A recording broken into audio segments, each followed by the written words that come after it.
We'll do formal welcomes in just a moment. Thank you so much, Roger, for that word of welcome on behalf of a little bit about the position of this church. And thank you for ending with that simple prayer. We have the pattern in all our interfaith meetings starting with a time of silence. We had a short time then, but I would invite you to a slightly longer period, about half a minute or so, in which we can prepare ourselves from our whatever faith or non-faith background we are from. And just in that slightly protracted time of silence, gather our thoughts and prepare ourselves for what I'm sure will be a fascinating evening ahead.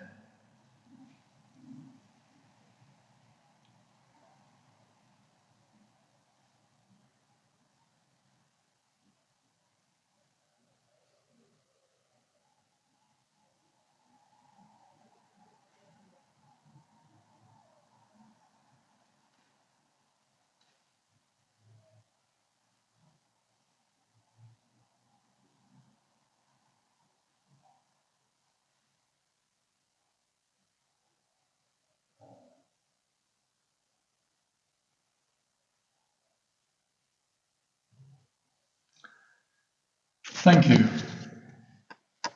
So, welcome to you all. My name is David Musgrave. I'm chair currently of Bath Interfaith Group, who have set up this meeting. The biggest meeting for quite a long time. You'll find more information about the group on the pieces of paper which are on most of your seats. But a particular welcome to first of all, to our two patrons. The Mayor of Bath, we welcome you this evening on an annual basis in the sense that you change each year, but you Councillor O'Doherty, are particularly welcome. Thank you for being with us. And on a rather more long-term basis, we welcome our other patron, who is the Lord Lieutenant of Somerset. Mohammed, you are very welcome, and very glad that two of your deputies are with you as well. There are others among you. Probably if I make too much of a list, I'll miss somebody out. But I will mention the High Sheriff who is with us, Councillor Dina Romero, but many others among you are equally distinguished, and I would make no distinction on that basis between any of you. You're all very welcome. Bath Interfaith Group, something of the history is on that sheet in front of you. Just very quickly, I might say we've not asked for financial contributions to this evening, but if you feel inclined or moved to make a donation afterwards, there are details of our bank account on the back of that sheet, and donations will be welcome. Obviously, there are costs incurred in a meeting like this, but you're not being welcomed because of what you will bring in the way of money. You are welcomed in your own right.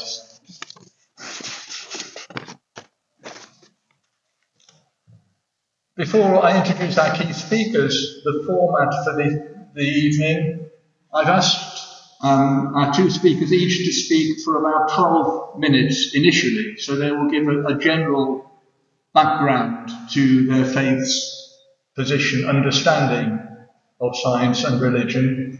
And that will be followed by about half an hour of conversation between them. There are a couple of questions to spark them off, but I would imagine, knowing both of them, that there will be no difficulty in them sustaining a very lively conversation for about that length of time. There will then hopefully be about half an hour at the end for your questions. You will find blank pieces of paper spread around. If you have a question, very much on the theme, so on the theme of science and religion, picking up something that has been said or something else related, please do write it down, and there will be a couple of people at various points hovering to the side who will receive them. So look out for somebody, write down your question, pass it to the end of your row, and that will be picked up and hopefully addressed to our two speakers later on in the evening.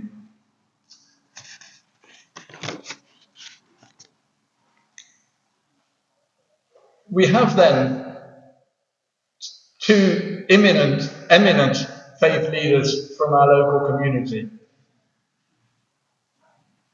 The Right Honourable Michael Beasley, Bishop of Bath and Wells, since late in 2022, is by background an epidemiologist, and in fact, even at the time of COVID, he was very much involved in discussions with the government and questions on the science as well as on religion. So throughout his career in the church, he has maintained that interest, and therefore he's a very special speaker for us to have this evening.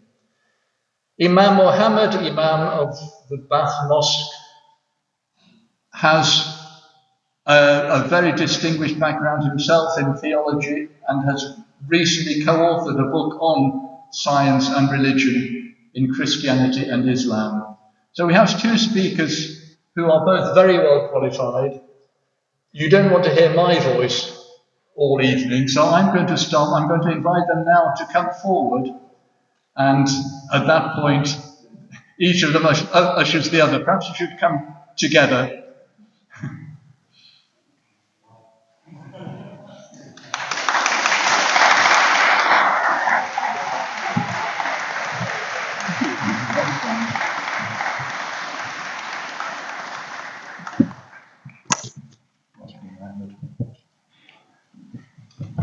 We haven't discussed who goes first, but I'm going to suggest, particularly as Mohammed has that microphone in his hand now.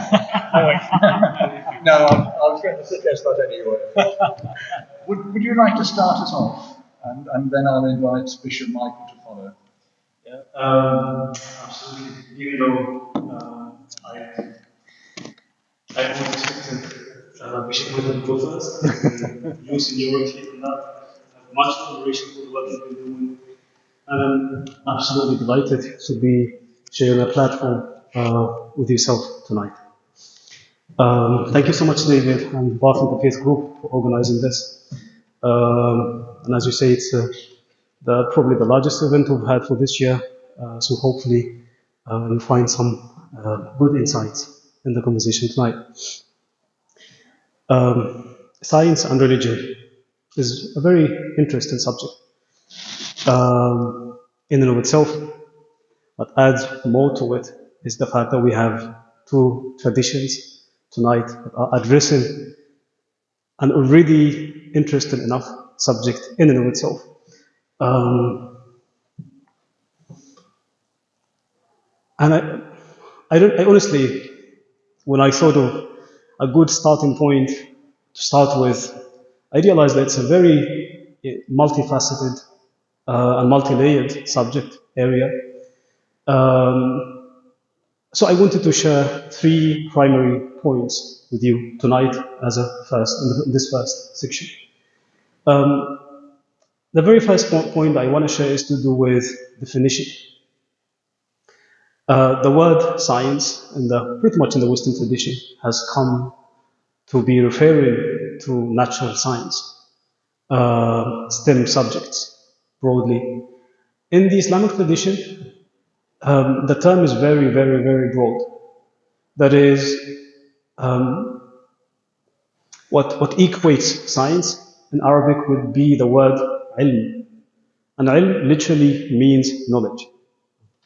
And when we think of this subject in the Islamic tradition, the word science, in the sense of it being knowledge, would be used as a prefix to literally every single subject that we study, be it humanities, be it STEM, no matter what.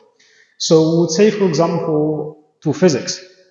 Physics is the science of science of nature. We would say to arithmetics, the science of accounts, for example. Religious studies would call them the science of religion. So the word science in the Islamic tradition is very, very broad. And that speaks to the nature of how Islam understands the relationship between science and religion. In the sense that it doesn't see both of them as, two oppositions, two entities opposing one another. but rather it sees religion and science from a complementary perspective. A good indication of this is literally the first couple of verses that were revealed to Prophet Muhammad in the Quran. Literally say, اقرأ باسم ربك الذي خلق. Read in the name of your Lord, the one who created. خلق الإنسان من علق. The one who created the human being from a piece of thick blood. What we see in those verses is literally a piece of revelation that first and foremost addressing in its first encounter with a human being a subject of nature and a subject of creation. That is, اقرأ باسم ربك الذي خلق. Read in the name of your Lord, the one who created. So it's revelation meeting creation. Supernatural meeting the natural. This coming at the very start of the Islamic tradition literally indicates how the two subjects integrate. And that takes me to the second point. The second point is to do with a very common concept that is very famous, was actually produced in the West, which is in the Western tradition, the Islamic world has often been viewed to have had what is called today the Islamic Golden Age. That age begins roughly from the 9th century up to the 15th century. And from the 15th century comes the decline age. My second point will be focused on the Golden Age. My third point will be focused on the decline age. The Golden Age. What made it? This is a very contested area in Islamic studies. But I will restrict myself to two primary factors that may have contributed to this Golden Age. One is internal, and the second is external. What I mean by internal, something that is internal to the Islamic tradition. And what I mean by external is something that comes from outside the tradition. The internal factor is literally the spirit of the Quran itself. As I said earlier, the Quran does not draw any sort of barrier between science and religion as such. In a book that has 6,236 verses, 800 verses are literally to do with nature. So we have much material to do with nature, just verses talking about the natural world and what it has. Not only does the Quran have a scientific content in terms of material that you may work with to do with nature, the natural world, but it also introduces what we may identify as scientific methods. I'm being reminded of a verse in the Quran that says, قُلْ سِيرُوا فِي الْأَرْضِ فَانْظُرُوا كَيْفَ بَدَأَ الْخَلْقِ. Prophet Muhammad is being addressed here. Say to them, go through the earth, investigate through the earth, right?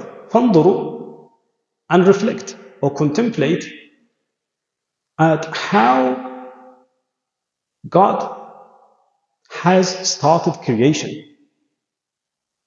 Look deeply, reflect on how God may have created this world. So, speaking of the evolution theory, and when people think of that opposition between science and religion, always the evolution theory comes at the forefront of the discussion as something that somehow undermines the discussion on religion and science. On the basis of this verse, I am fully convinced that Darwin himself, if I am looking at this from a Muslim perspective, he was literally fulfilling a divine imperative. by looking at how the world has begun. The Quran, when it says that, it attaches no conditions to that. It mentions two things that are at the essence of what defines science: investigate and reflect, observe and examine. Even more than that, the Quran actually invites us to actually look for flaws in the nature, if we could. I'm being reminded of a verse in Surah Al-Mulk that is named the Dominion, that says, الذي خلق سبع سماوات طباقا ما ترى في خلق الرحمن من تفاوت. You will never see any flaws in God's creation. And then the next bit says فارجع البصر. Look again. هل ترى من فطور? Can you see any flaws in what God created in the natural world? And then actually it says ثم ارجع البصر كرتين. Look again and again from that critical perspective to find flaws in God's nature. ينقلب إليك البصر خاسئا وهو حسير. Your sight will come back to you defeated and weak because of what it had witnessed in nature. So for Muslims to see this spirit that the Quran is using and inviting people to think with it, that was deeply moving to many of them. That's the internal factor. That is the spirit of the Quran itself. The external factor. The external factor is literally the translation movement. The translation movement started literally in the middle of the 8th century and remained for up to 200 years.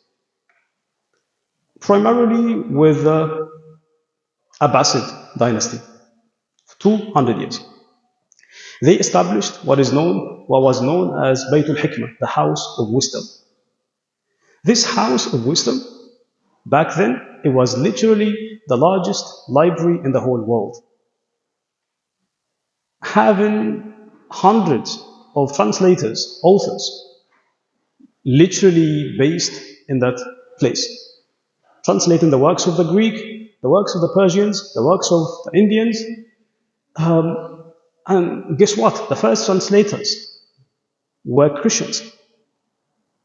Muslims, for the lack of familiarity with the Greek language, they literally appealed to Christian theologians to work on those Greek works. That House of Wisdom, the rulers of the day allocated massive funding for it.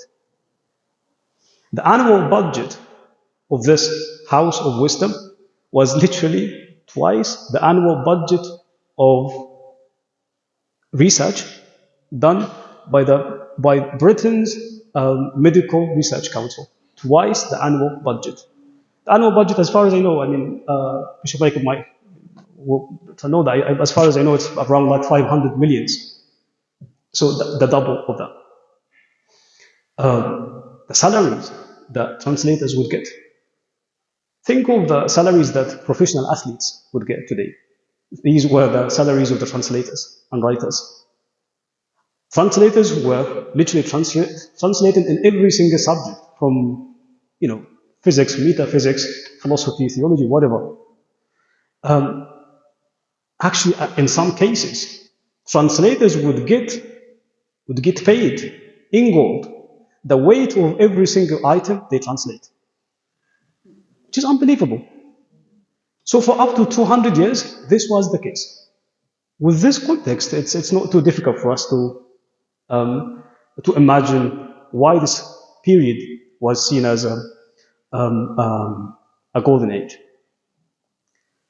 To reflect on the earlier point, that sort of integration between science and religion, the scientists who followed from that 9th century up to the 15th century, they used to look in nature in the name of God.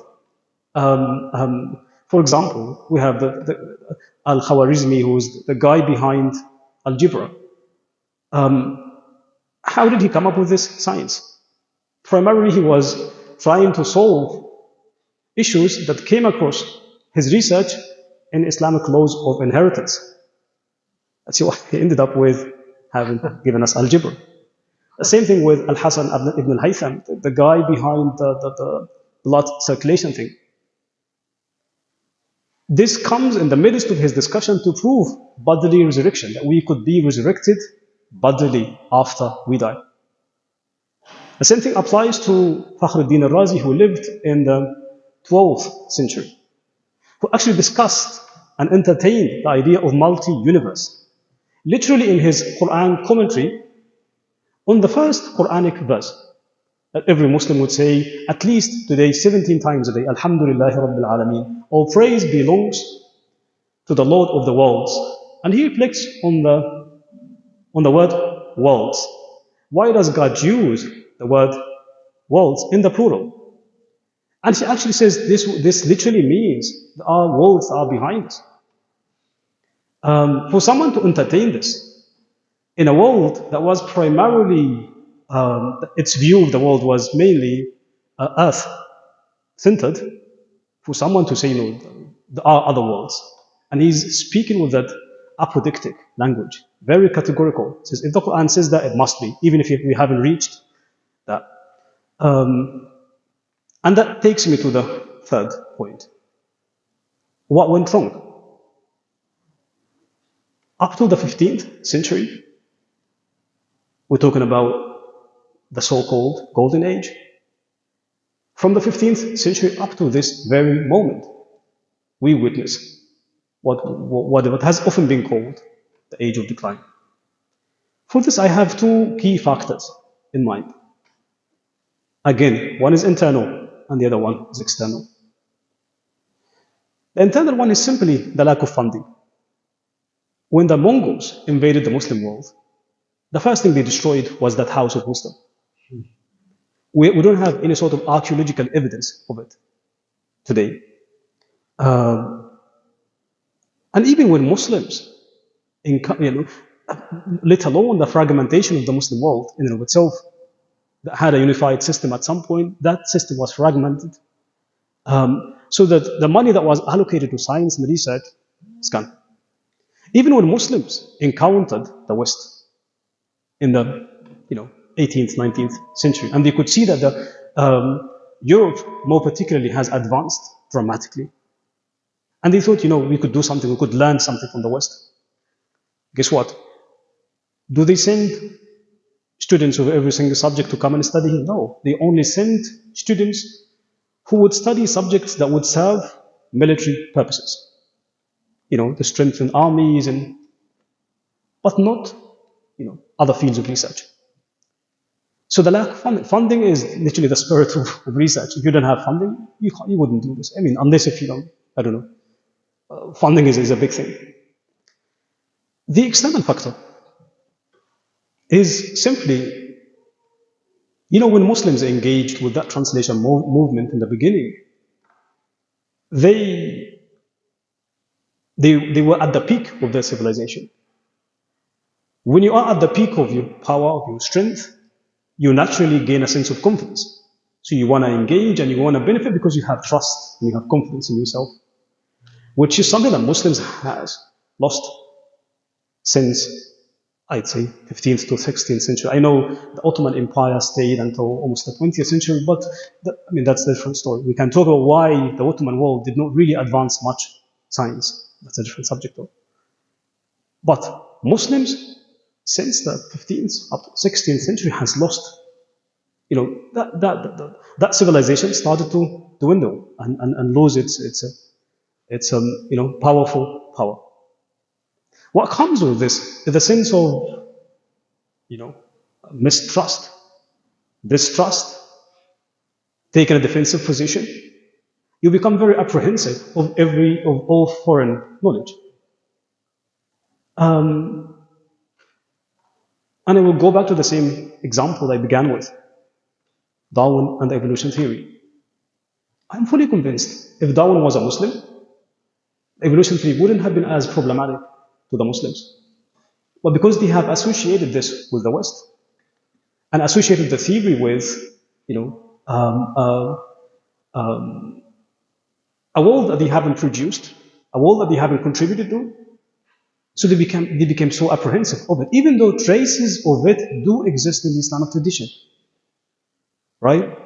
So that external factor played a massive role, still playing a massive role in the Muslim world, unfortunately.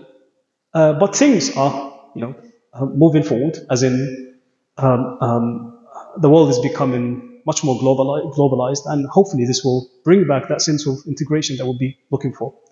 And I will stop here, and I do look forward to listening to you, Bishop Michael. Thank you.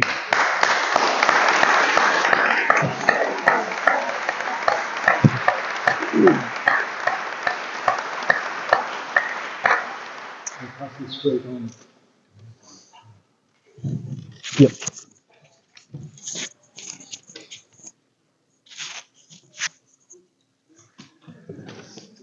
Wow, Mohammed, that was amazing and a real tour de force of breadth of understanding and scope. That was amazing to listen to. Thank you so much. I hope I can match up in any way to any of that. So my name is Michael. I'm Bishop of Bath and Wells. And as has been said in the introduction, I have a background as a scientist. I'm an epidemiologist by background. One of the few benefits of the pandemic being that you stand a very good chance now of knowing what that is. And you will not say, as people used to say until the pandemic, ooh, isn't that something to do with skin? So, as you all know now, epidemiology is the study of how disease affects populations. So I'm not a clinician by background, so if you turn up to me with a cut finger and say, what should I do? I'll refer you to a doctor. If you can bring 49 other people with cut fingers, I might have some sense of what's going on among you. My study in epidemiology was in looking at how to improve the health and nutrition of children in schools in low-income countries.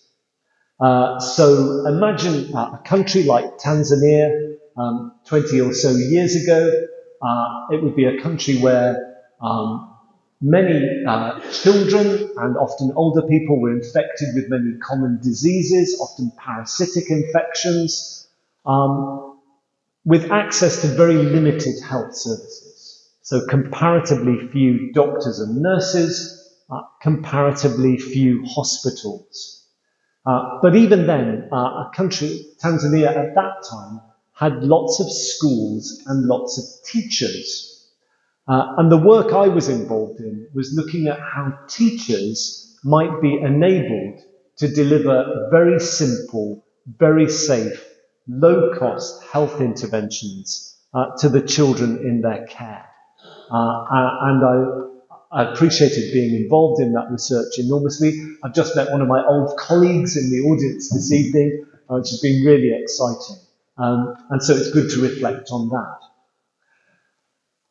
When I go into schools, as I do quite a lot of the time, and I tell a class full of children that a bishop has a background as a scientist, they all kind of go, ooh. Because I think there is a very strong expectation, often in what we're taught in our country from a very early age, that science and faith are somehow in opposition to each other. That if you want to be a person of faith, you can't be a person of science, and vice versa.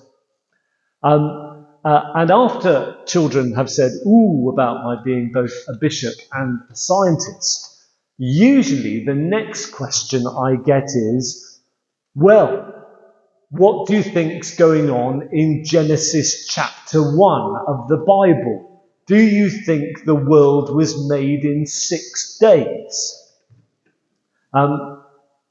Again, I think often because it's taught that that's what all people of faith believe.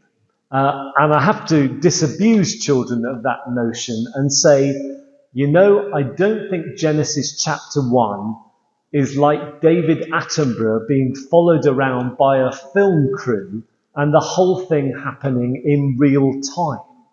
I think the first chapter of Genesis and the whole book and the whole of Scripture is something which is much more subtle, much more complex, the source of great and deep truths that we're invited to engage into and come to understand. And as I reflected on what to say this evening, there are two of the deep truths contained in that first chapter of Genesis that I think are really important for, I say, a Christian understanding of science. I don't think it's probably going to be very far from what you have said, Mohammed, and perhaps we're just going to complement each other this evening. But they shape the kind of worldview I have as somebody who's a scientist and a person of faith. And so I thought I would share that with you. If you read the first chapter of Genesis, the most common refrain that comes up again and again and again in the text is that God saw what God had made and it was good. And by that, the word good in Hebrew is the word tov. I am not a Hebrew scholar, and if some of you are in here, you will be able to say much more about this than me. But my understanding of the Hebrew word tov is it doesn't mean good in the way that you might say, oh, that's good, kind of nice, okay, generally all right. Good means something which functions brilliantly. It's like saying that good is like a piece of a finely crafted piece of a well-oiled machine. So what Genesis is saying is that when God creates the world, it is created with a beauty and a purpose and a rationality that shines out of everything that is made. And for me as a Christian, what that says is that the whole of existence is not just some kind of random action or the product of random action. That the whole of existence has underlying it a deep and beautiful rationality which is found in God, who is the creator. And that's fundamental to the understanding that I bring to this. The second thing that the first chapter of Genesis says that I think is pertinent to this, there's lots of other things, but we won't have time to go into those this evening. The second thing that I think that the first chapter of Genesis is that when God creates humankind, men and women, God makes them in God's own image. And I think what that is to say is that as human beings, we are created, we are made to share in the attributes of the Creator. So the world and all that, the universe and all that is around us is created by a deep and beautiful rational purpose and being and mind. And what I believe Genesis says is that we are called to have that mind too. It may be considerably less perfect, I'm sure it is, but we're called to be rational beings, made in God's image, able to think using reason, and able to understand using that reason this world around us that the Creator has made. And then the other bit of scripture that I was thinking of this evening, and I brought my Bible so I can make sure I tell you it properly, is what's said in Psalm 111. If you look at Psalm 111, verse 2, it contains words which are inscribed above the doorway of the Cavendish Laboratory in Cambridge. And it says this: "Great are the works of the Lord, studied by all who delight in them." So again, that's saying that the world is here, made rationally, capable of being discovered rationally, and capable of being discovered rationally by people who are made in the image of a rational creator. And for me, as a scientist, that has been the absolute joy of being involved in science. To bring myself, my understanding, my curiosity, my creativity, all the things that God gives into that pursuit of knowledge and understanding that Mohammed spoke about too in what he had to say. But thinking about the relationship between science and faith, I think there is yet more. And I'd like to go back to the last verse of Psalm 111, which says this: "The fear of the Lord is the beginning of wisdom. All those who practice it have a good understanding." So what do we mean by that?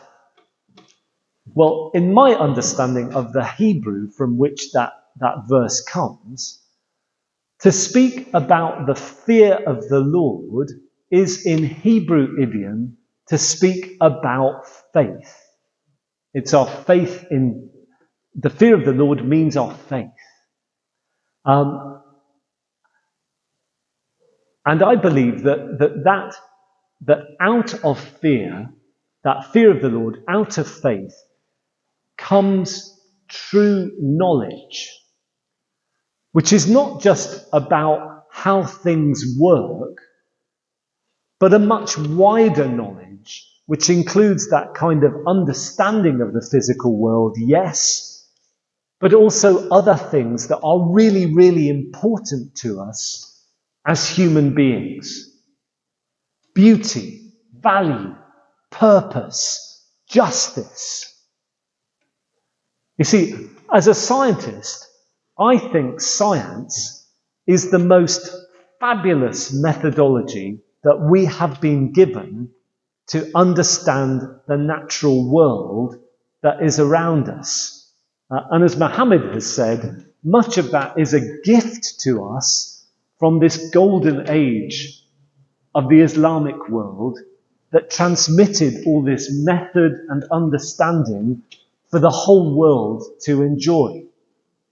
So if you want to know why those lights are working that are shining above us, then science is absolutely the way to understand that. If you want to understand why when you've got a headache, you take a paracetamol and you feel better, science is absolutely the way to understand that. If you want to understand why blue whale populations are currently on the increase in the Pacific Ocean, thank goodness, then science is the way to understand that.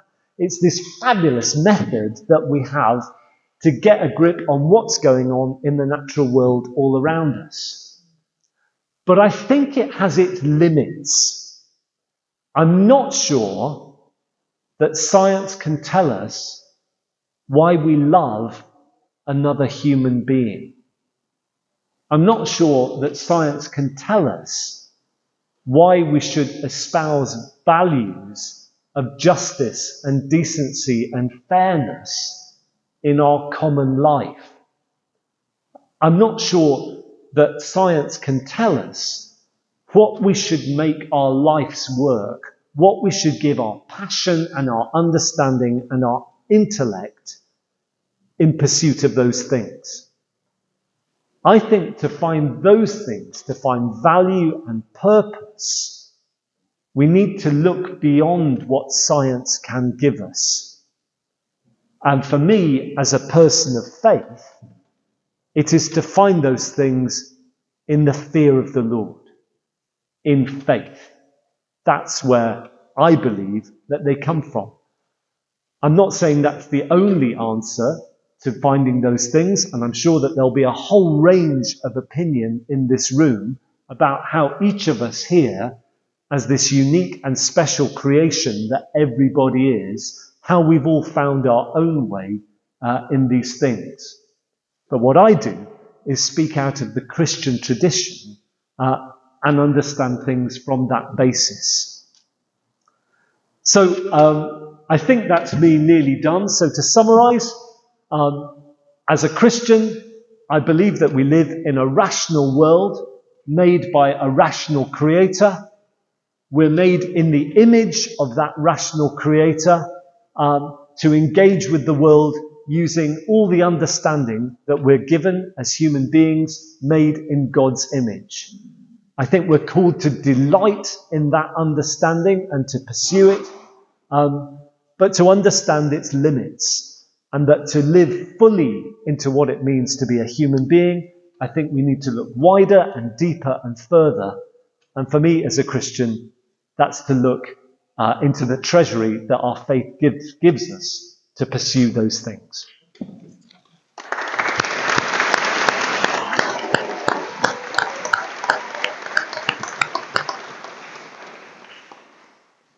Thank you both. I think, well, I've been bowled over, I think, by so many ideas, so many thoughts coming together. You both, in some way, alluded to, I guess, the fear of science, which comes at times of uncertainty in the case of Islam, following the Golden Age. It comes out of uncertainty, I guess, among many people who have that traditional sense of the division. But it's particularly marked, I guess, in our current age, over two issues over recent years: climate change and vaccinations, where there has been a great upsurge in certain parts of the faith community in hostility towards science, most notably North America, I guess. But there have been elements of that that people have talked in ways they haven't before, of distrust of science coming from a faith background. And I'm wondering how one can deal with that kind of attitude that seems to go deep down into a negative tradition within faith of distrust of science, that to my mind, at least, is resurgent in our present day. Shall I pass that to you first? That's an amazing question to begin with, David. Thank you so much. I guess it's a question of how do we create a space within the faith community to somehow be positive about science and with correlations, so to speak. And I'd say we often think of, coming from the Muslim tradition, a significant part of this fear lies in us seeing science in this time and age just as a challenge, not realizing that in every challenge there are opportunities, and that the challenges that science brings us as faith communities could give us so many chances to deepen and broaden our understanding of our own faith tradition. I think one of the key problems that I personally come across a lot in my engagement with the Islamic tradition is that many Muslims would think of the Islamic tradition as that's like a completed project. The ancient had said everything, and that we have nothing to say about the Islamic tradition, and that all we have to do as modern or postmodern people, Muslims, is to adapt to that tradition and to read anything that the modern world may come up with in the light of that pre-modern understanding. I see this as a very dangerous thing. And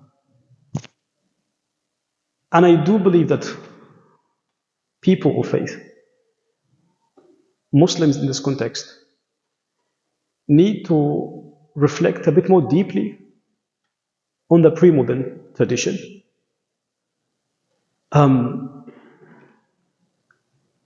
To see that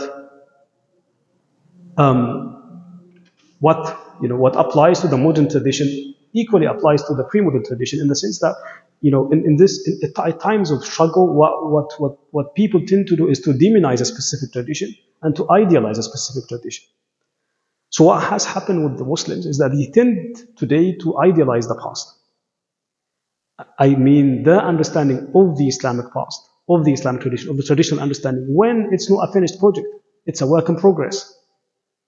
The concept of ijtihad, exerting efforts in understanding the Quran, is a central concept to the Islamic tradition, which means every single generation needs to engage with the Quran in the light of the givens of their own society. Actually, there is a statement that is attributed to Prophet Muhammad, in which he says, every single 100 years, Muslims need to have, or will have, revivals. Those revivals who would actually renew how people view Islam within that context.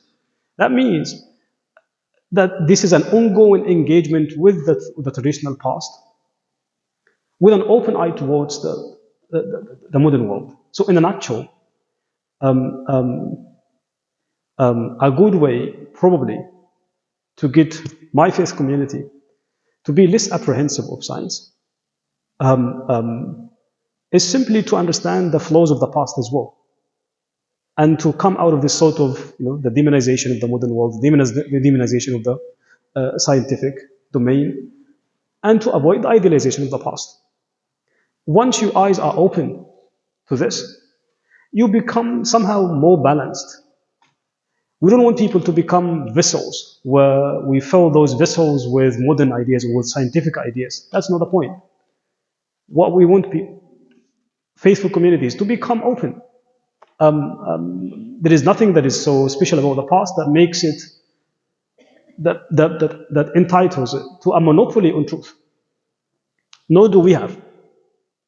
So perhaps a continuous revisitation of the subjectivity and the limited nature of our understanding, be it modern or pre-modern. So getting people to really understand the subjectivities of our pursuit as humans. Yeah. I'll just pick up on the last thing you said, Mohammed, which is about that question of subjectivities. Mm. I was with a colleague a while back. You know when you're trying to you found this great quotation and you just can't find the reference for it absolutely anywhere. I was with the retired Bishop of Salisbury, who was quoting something he'd seen somewhere where he cannot find the reference for it, but it was he claimed it was some words of a very distinguished climate change scientist, who had basically said, when I started out as a climate change scientist, I thought that what I had to do was to describe the whole dynamics of the scientific drivers of climate change. So the percentage of carbon dioxide in the air, the movement of the earth with respect to the sun, greenhouse gases, blah, blah, blah. You get the picture. He said, after 25 years of doing that, I realized that that was not the solution to climate change. The solution to climate change was to address what's going on in the human heart. Interesting. And I wonder whether that's actually what's the driver of religious objections to climate change is our sheer unwillingness and inability to admit that what we are doing, what it is doing to our planet. Because to admit that will be hugely inconvenient for all of us. And I think there's something a little bit analogous with respect to vaccination. Because I think that what we see in terms of suspicion of vaccination is so often driven out of a fear which comes out of the way that we increasingly understand ourselves to have been let down by institutions. If you think about the infected blood scandal in this country, if you think about what's been going on in the Church of England, my church, during the last week, as we've come to terms with what happened around the abuse meted out by John Smythe, it's no surprise that as a population, we encounter all this stuff and we start to think, can I trust institutions? And therefore, I ask the question, can I trust these people when they tell me that if I have this needle stuck in my arm, I will feel better or be better? Can I believe them? Is it right to do so? And often, I think what can happen is that in response to that inability to, or unwillingness to accept what's going on in climate change, or our suspicion of what institutions are saying to us about things like vaccination, then there is a desire to almost short-circuit our response to those things. And a very fundamental reading of Scripture and understanding of what theology is and what the Bible says can be a way to support that. But I think it's more a mechanism to deal with those deep-seated fears and concerns that we have at the heart of what's going on. Thank you very much. Just a reminder to those of you in the audience, if you have questions, please do write them down, and if you sort of indicate, and there will be people to collect them for the next few minutes. I have one more question while we await possible ones from you. And this is, are there any areas of scientific investigation where input from religious wisdom is necessary? I.e., should religion and science work hand in hand in some areas? I mean, I think we've addressed that to a considerable extent already, but the question as to whether there are specific areas where religion and science should aim to work more closely than they do at the moment. Bishop, would you like to offer your thoughts on that?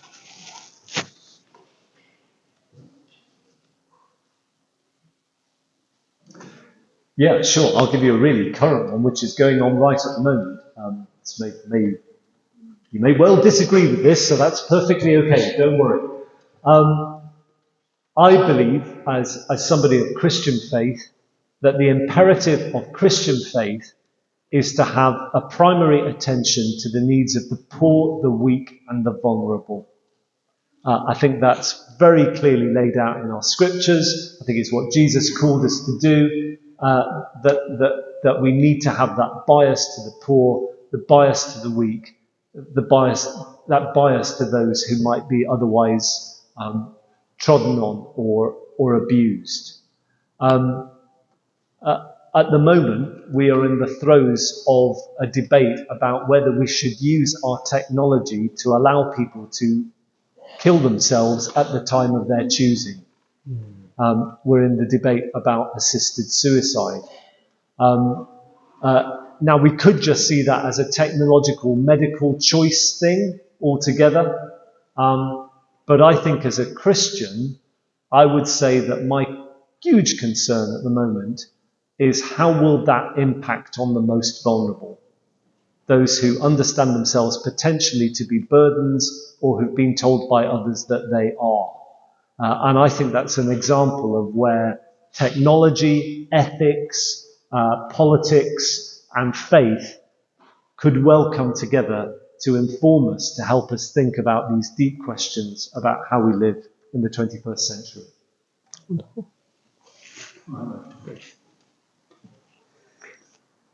Following, I'll take it from Bishop Michael's point. Again, not too far from that. I believe the area of ecology and environmentalism, environmental ethics, pollution is a good starting point for science and religion to be viewed from a different perspective.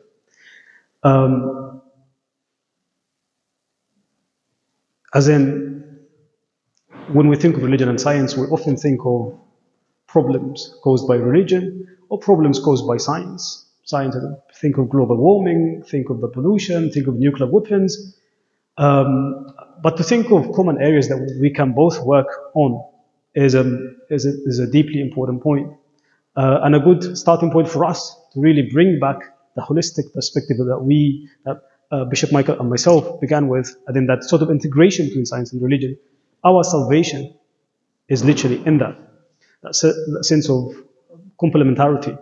In 1960s, a conference was held in America to discuss, the way forward in terms of environmentalism and ecology and this and that. And the Abrahamic tradition has always, taken pride in the fact that we see ourselves as stewards of earth. We, look after it, and this and that.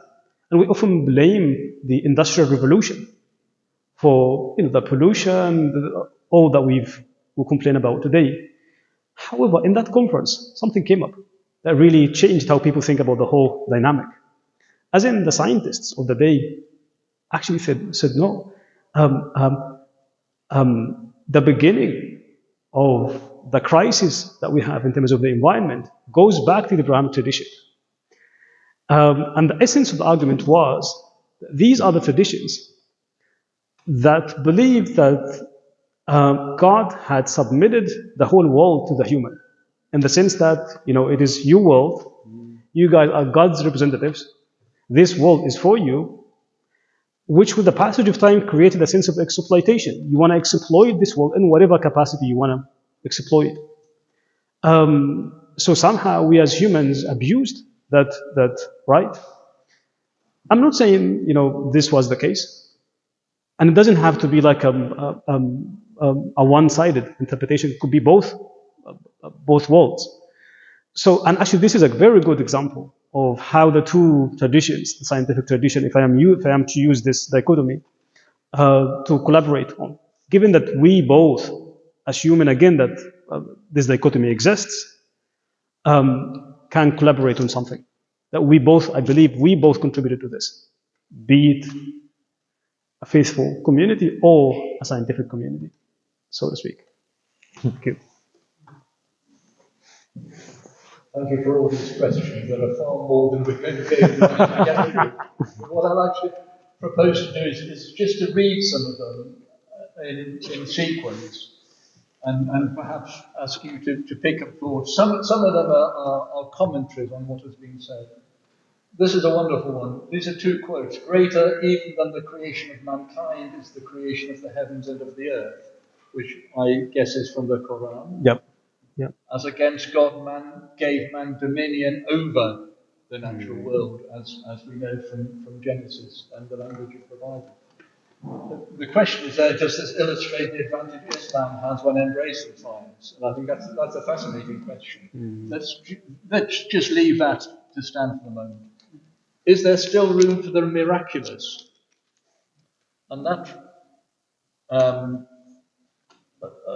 related to that, is it possible that the miracles performed by Mohammed and Jesus derived from their understanding of a universal spiritual science that had the power to heal both physically and mentally before the development of practical medicine?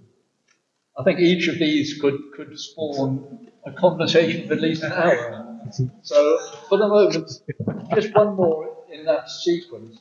Both speakers mentioned the need to observe and reflect and celebrate the goodness of creation, is the natural outcome of mixing science and religion in this contemplative way a calling to creativity. I don't know if you would like to make any comment on any of those. I guess the area of miracles was quite common, between those couple of questions, isn't it? So I'd probably comment on that, as this is actually one of the key areas of disagreements between science and religion. Again, science is to do with the natural, religion is often to do with the supernatural. That's how it is often been viewed. However, again, to the Islamic tradition, I do recognize this is a challenging area, and no way I can really come up with a solution to this. But this is less of a problem from the Islamic perspective, in the sense that the existence of physical miracles in the Islamic tradition is very few. As in, Islam's primary miracle is the Quran. Beyond the Quran, every single thing that has been taken as a miracle is actually debatable. As in, people think of Prophet Muhammad's ascension to heaven. Many Muslims would take a different perspective than how people view it as a physical journey as such.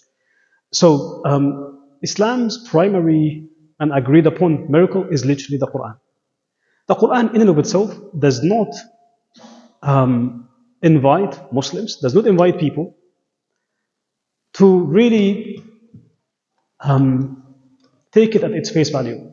It asks Muslims to engage with it. It asks Muslims to reflect upon it. It actually critiques and condemns people who believe in the Quran without engaging with it. وَالَّذِينَ إِذَا ذُكِّرُوا بِآيَاتِ رَبِّهِمْ لَمْ يَخِرُّوا عَلَيْهَا صُمًّا وَعُمْيَانًا. The people, when the verses of God are recited to them, they don't submit to those verses blindly. Doesn't they know why this is so special? Why this has a divine origin to it? Well, the point I'm trying to make is supernatural miracles as physical miracles is not a big deal in the Islamic tradition.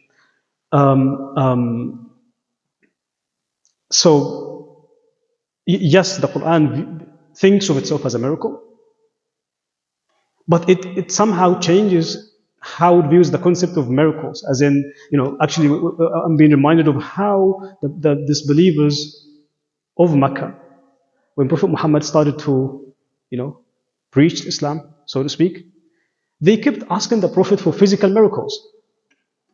And the Quran always said, no, that's not the way forward. The way forward is for you guys to engage with me, with the Quran, intellectually, reasonably, and that's it. And that's the primary reason, by the way, the people of Mecca were the latest to come to Islam. The Prophet stayed with them for 13 years, and he lived in Medina after that for 10 years, and he came back to Mecca by the end of his time in Medina. And the vast majority of people of Mecca did not accept the message only after he became so powerful. So the point I'm trying to make is that they always insisted we need a physical miracle. That the Prophet himself was aspiring for that by way of, giving them what they are looking for. And the Quran always said, no, this is a new age where your relationship with this book would be one of intellectuality in the first place. Yes, I am fully cognizant that there are Muslims who would believe in many physical miracles as such. But at essence, the thing that all Muslims would agree on, as Muhammad's or Islam's primary thing, probably only miracle, so to speak, would be the Quran. So what I'm trying to say in a nutshell, the whole dichotomy between the natural and the supernatural is not really a big thing in the Islamic tradition.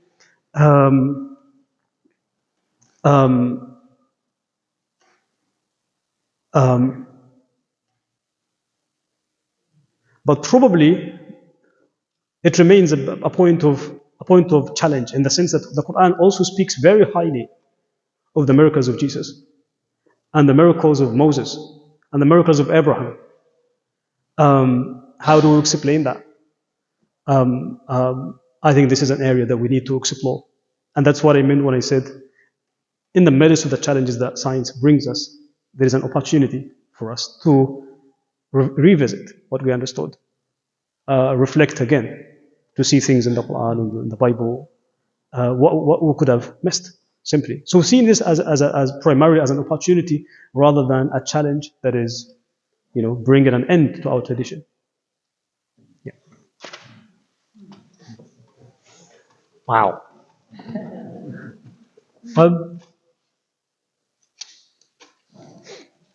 I think we have to accept when we talk about miracles, there's something deeply mysterious about them in terms of our understanding of what's going on, what they mean, what they're about.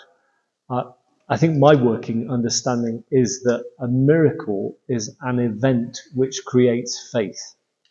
And I think in Jesus' ministry, that's what the miracles were about. They were about calling people into a different way to live as human beings, that was to live within the life of God's purposes for all our lives, to live in alignment with God and experience what in the Christian tradition we would call God's kingdom. And there's a sense that that's found even within the scriptures themselves. So, for example, if you look at the Gospels of Mark and Matthew and Luke, then they talk about miracles. But if you look at the Gospel of John, it talks about signs.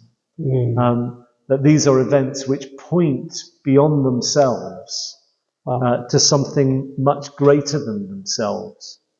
And about what it means to live together as a community of people who live in the light of God. I get into terrible trouble about this sometimes. So, for example, when preaching, I have sometimes talked about the feeding of the 5,000 that Jesus undertakes. And I ask people, do we think that Jesus had these amazing fingers from which bread and fish kind of supernaturally streamed off, making lunch for a great deal of people? I'm not sure that's actually what the miracle is at all that's being described.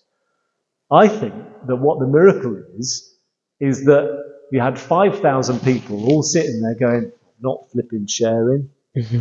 And what Jesus does is persuades, in the original language of the scripture, a very, very, very small child to share their lunch. And it's 5 loaves and 2 fish. Probably very grubby 5 loaves and 2 fish if it's a toddler's lunch. And the miracle is that then generates a response in everybody there so that they share what they have. And as those of us who are encounterers of church bring and share lunches know, there's always far more left over afterwards than we ever thought we'd have when we arrived. So much so in the miracle, they get 12 baskets of leftovers and no quiches involved. So I think there is that going on in miracles, but even then, just going back to the mystery, I think the big question for me, and I'd love to know what you think, Mohammed, is, we encounter, we hear of stuff that we just can't explain it. And I'm still not sure what we do with that when we encounter it in our day-to-day life, except usually to thank God for the difference and the change that's happened. But I'd love to know what you think. Interesting. Thank you so much for that. And I really, before I answer that question, thank you so much for bringing to our minds the idea of science.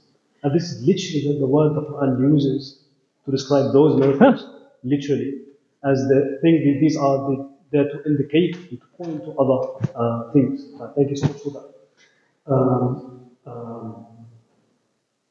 The question of things that we see. I think we as modern people, postmodern, it depends on whatever philosophical tradition you belong to, have too much trust in ourselves, in the sense that we tend to think that the whole world of miracles as such have gone, and that we have the capacity to understand and unpack the mystery of the world as such. When I fully see eye to eye with you, Bishop Michael, as in that we encounter those on a daily basis. But it doesn't occur to our minds to look at these from that miraculous perspective, so to speak. The other day I was reading a book to do with Islam and secularism, and the writer was saying that, I don't know why God is silent in terms of in the age of modernity. God has always been speaking over history through miracles, but the modern people have been longing for something that stabilizes their faith in God as such, but God is silent. God is silent that He got the likes of Nietzsche to write on the death of God and this and that. Why don't you, God, come up with something? You've always given us chances, given us miracles and this and that. And one of the reviews in that book literally says what you're saying, Bishop.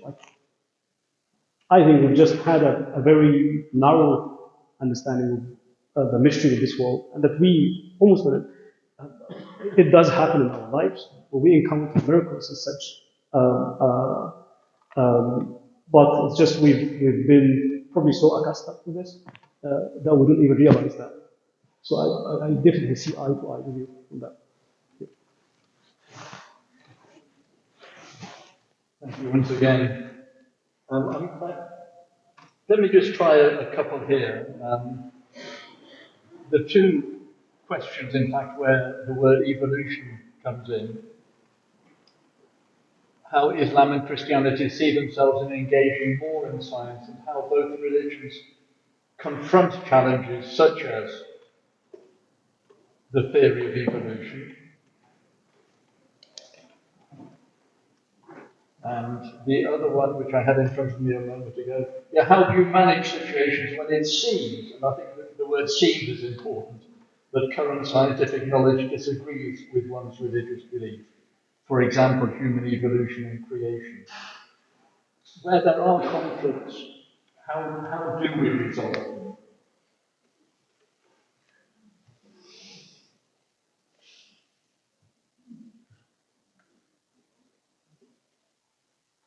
Let me while you have the microphone, let me ask you how do you reconcile the resurrection stories and the gospel with your scientific rationality? So I think that's perhaps another example to consider.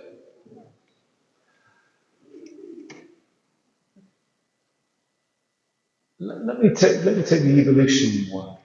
And I will think while Mohammed's talking about my resurrection answer.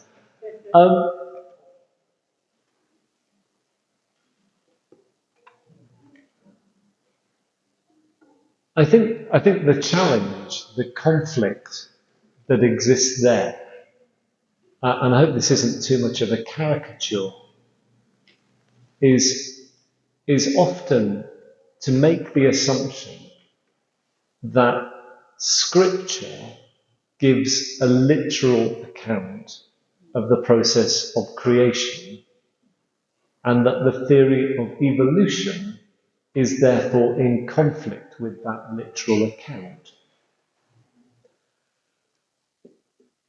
I am just not sure, well, I'm pretty darn sure, that the writer of the book of Genesis, I don't believe for a moment that the writer of the book of Genesis thought they were writing a literal account of creation. I think that's a very modern understanding, which has probably only been really, really current since the 1960s. Because if you look back at the history of how Scripture was read previously, it's been read in all kinds of ways over the centuries. but probably not in that sense of this is like a documentary film account that we've been given.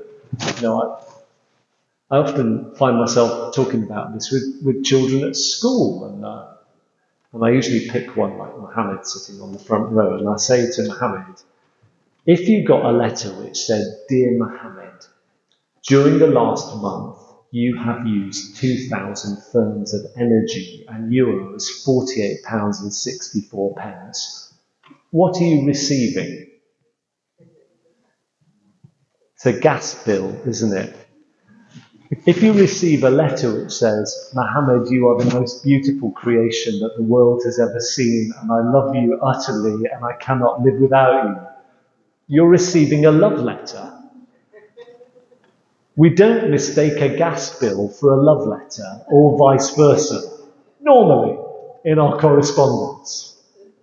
And my sense with the readings of Genesis, which puts them in conflict with a scientific theory like evolution, is I think it's a misreading of genre is at the heart of the problem. Because for me, a text like Genesis chapter 1 is this extraordinary repository of wisdom and understanding and perspective and values and what it is to be a human being and how we're called to live, which is so much bigger and wider and deeper and more wonderful than just some literal account. So I guess that's probably my response.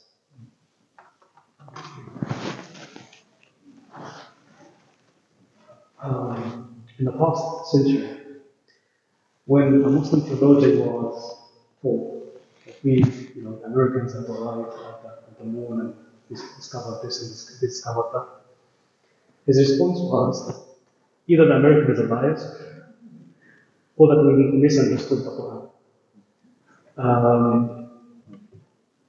Even though this is really a funny answer, it literally speaks to the essence of the problem.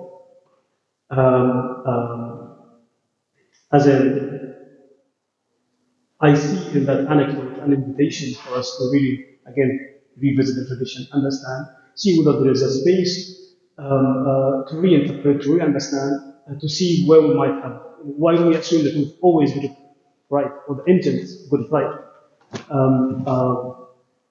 That's one thing. So, relating this to the evolution theory, when the evolution theory came up, 1850s, 60s, Darwin and the origins of species. It was not a big deal as such, but when it was somehow popularized and applied to other fields of research, through the works of Herbert Spencer, who somehow applied this not just to biology but also to other fields of research, it became a big thing. And it was literally transmitted to the Muslim world, to the Muslim world. When it was transmitted, Muslims have had a spectrum of views on it. The Muslims who fully accepted the whole thing, and they saw no problem with that, in the sense that they happily reconsidered what the tradition had to say. In the sense that they basically said, if we, instead of reading the tradition literally, we can try and read it metaphorically. If there is a space for that may bring science and religion into a good conversation, we're happy to go down that route. There were Muslims who rejected the whole thing completely. I talked earlier about the sense of distrust and mistrust and that defensive position. We have those as well who fully rejected the whole thing. We had Muslim scholars who identified with a theory that is today known as the Adamic exceptionality, in the sense that they could see that some strong proofs for the evolution theory, except that they take Adam as an exception, given that the Quran speaks literally of Adam being created and being made by the hands of God. And that they said, apart from that, I think we think the Quran can support evolution theory if we exempt Adam from this paradigm. More recently, we had Muslim scholars who actually believe in what is called today theistic evolution, in the sense that they believe that the evolution theory is actually part of God's plan, in the sense that God actually is supervising that evolutionary system and the natural processes and vicissitudes through which this world works, by way of relating the theory of evolution to God, as in God knows this process, God actually sanctioned this system. So the point I'm trying to make again is part of the problem when we speak of science and religion, we think of faith traditions as being monolithic in their responses. Sometimes this is not really the case. And this is a good example of that. We have Muslims who entertain that belief and they happily could re-reflect on the tradition. And we have Muslims who rejected the whole thing, just as the case with so many questions. It's not particularly because of science, because it's a scientific subject. So, something else about us as humans. We love drama, as in, we like to dramatize things. We want science and religion to be seen as, absolute polars. We don't like to see things like through that grey perspective. Much of our tradition is grey. Yeah. Thank you. Sadly, we'll be drawing to a close in the next few minutes. And this is a comment rather than a question. In its extreme form, science is leading to genocide in Gaza, putting aside any polemic in that, with science and technology creating destruction and all the forces, all the negativity. I think that is a very valid comment in its broader sense. But I think a final question, before perhaps a very quick summing up from each of you, is a very important one to each of us. Do you have any advice for those facing conflict around ideas of death, who are fearful of the things science and religion may not fully know?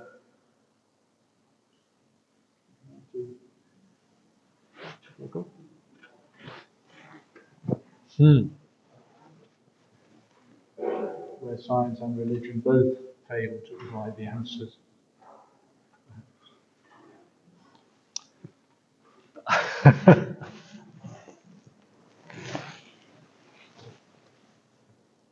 Gosh, that's the question we all face, isn't it? That death is unknown to us, that it's not something, whilst we might experience it in others, it's never something that any of us experiences ourselves. Or perhaps we experience different deaths, I don't know. But final death is our own. And I don't think science is ever really going to be able to tell us the answer to that. It's not in its repository of skills and gifts and understandings to do that. And perhaps that inevitably is one of those places where science's place to give way to faith may be where that is, I think. That as we contemplate our own deaths, then it's in faith that the answer is to be found.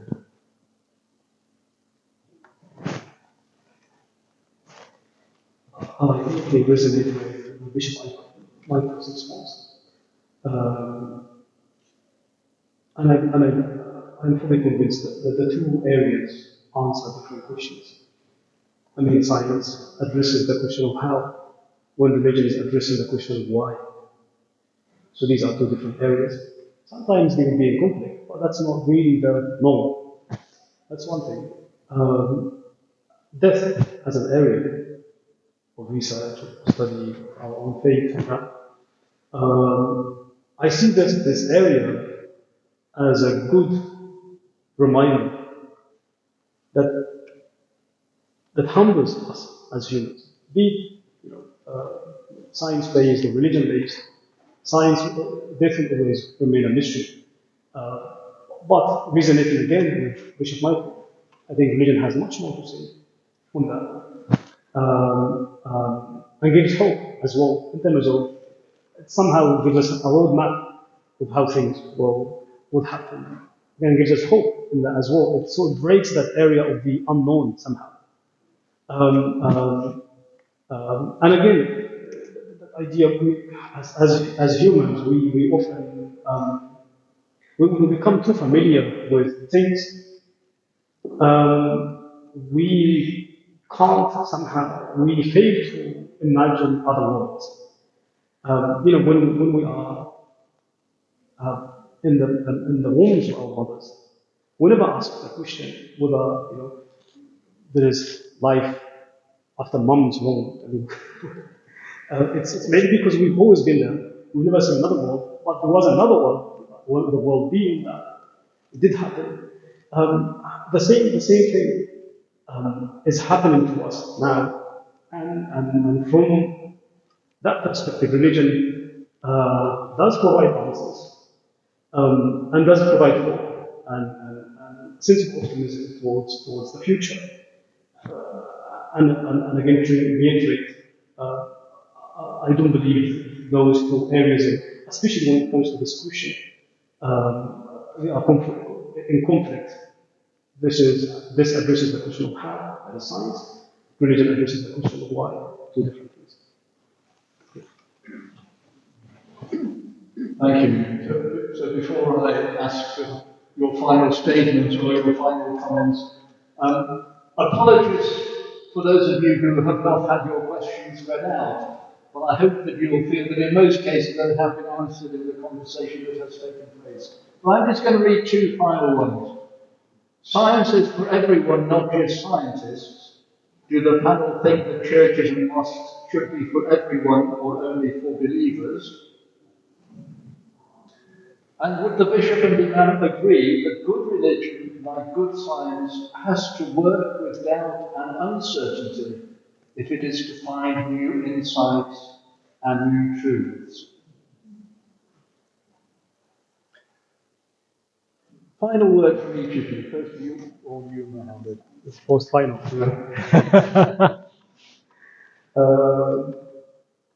In a nutshell, the Quran loves uncertainty.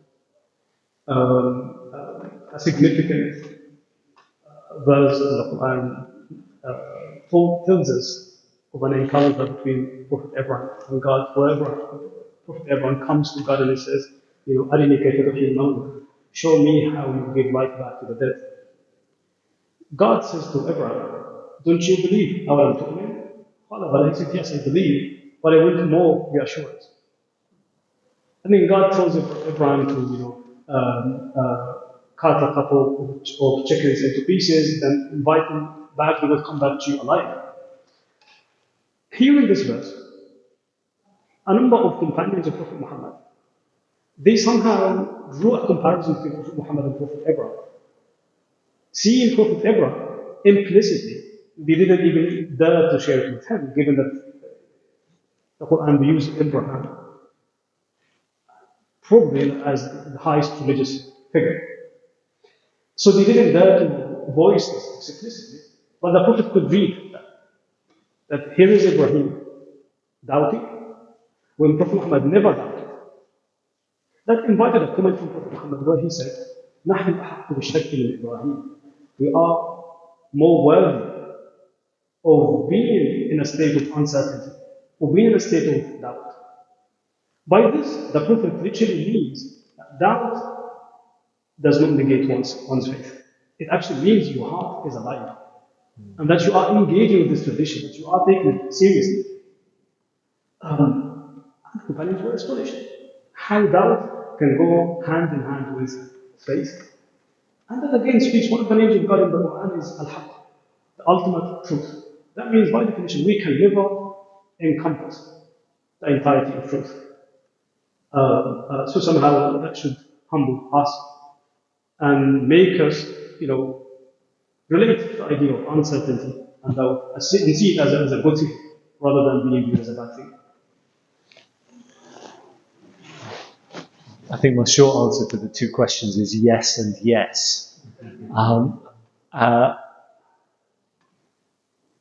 Because if it's true that every person here is made in the image of God, that means that nobody here could possibly be regarded as some kind of empty vessel needing to be filled up.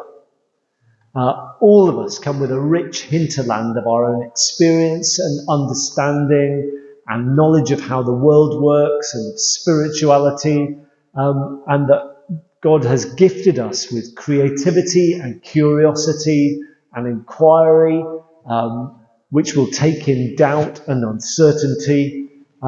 That's who we are as human beings. And what I encourage us all to do, if I've got any closing statement, is to be curious, to engage with science. It's amazing to engage with the riches of faith. It's got so much resource to work out who we are as human beings. Each of us will do that in our own different way, coming from each of the different faith traditions that are contained here in this church tonight. But I think if I've got a call for us, it's to live into the fullness of our humanity, because we're made in God's image, and that is the extraordinary gift and heritage and birthright that all of us in this room share together. Thank you.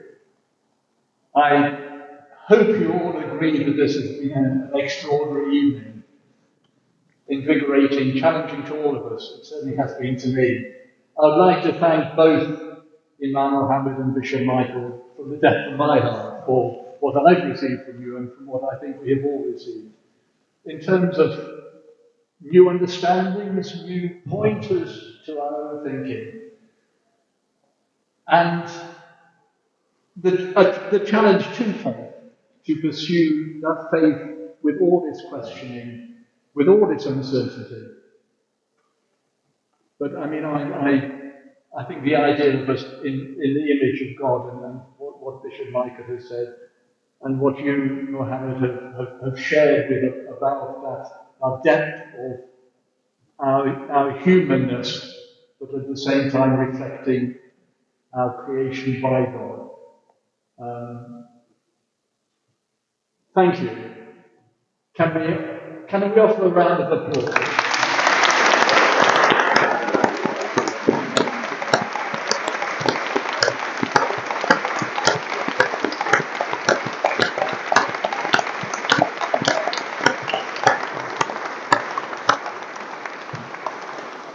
Thank you once again to St. Michael's for their hospitality here. Hey. I see the cafe is still open at the moment. Is it open for a few minutes more? So if you want to drink before you leave, now will be your opportunity. Thank you all for sharing this evening. It's been heartwarming to have these questions and to have this sense of following the challenge together. Thank you. I wish you well as you journey home. Good night. Please. Oh, it's been great fun. Oh.